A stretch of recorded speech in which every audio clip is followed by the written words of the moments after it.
I was asked how I'd make shallow, muddy puddle water, so this is what I spent a couple of hours doing for you. Started off with a simple basic bit of foam, and I want to create a depression in it. I pushed down with a rolling pin, and then a kind of a tablespoon, and then a teaspoon. What you want is just a round surface so that when you're creating this depression into it, it kind of has a natural undulation, which is quite difficult to achieve if you're just cutting into it with a knife. So that's what I'm doing, where any round thing will do.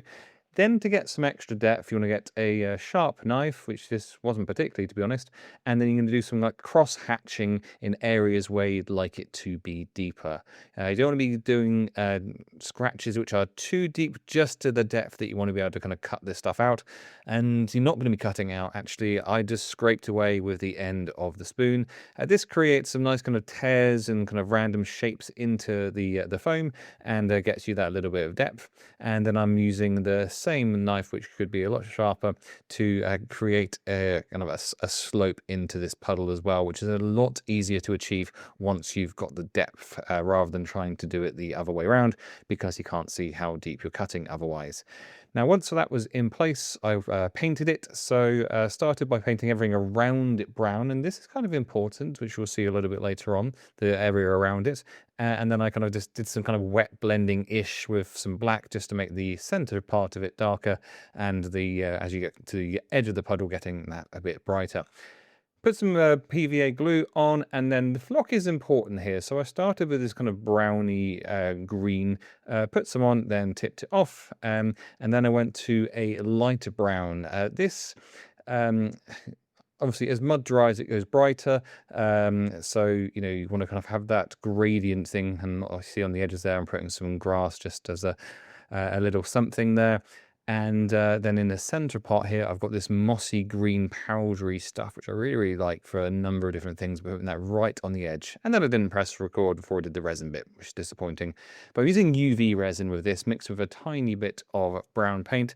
So you're just seeing the final few drops. And I was deliberately pouring this onto the sides because I want the sides of this to be wet as well. I don't want it just to be like a pool. I want the mud around it to be looking like mud, which you could achieve with something like sterling technical mud.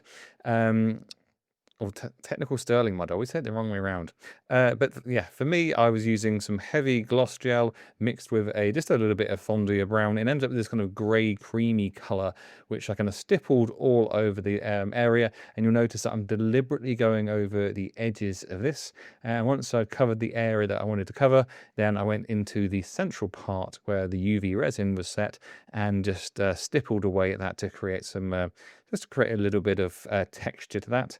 Then I did a similar sort of thing, but using gloss varnish with just a tiny bit of brown on it, and just to see what that came out like. Because with this stuff, you never know exactly what's going to happen.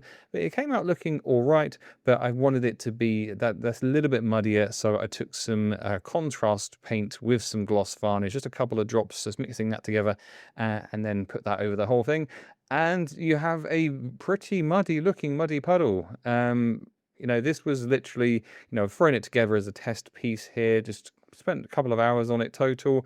And I don't think it could look much more like it was a muddy puddle. The area around it looks, wet and squelchy. The central part looks deeper, perfect for trenches or anything else. So there you go. That's how I would make muddy puddle water.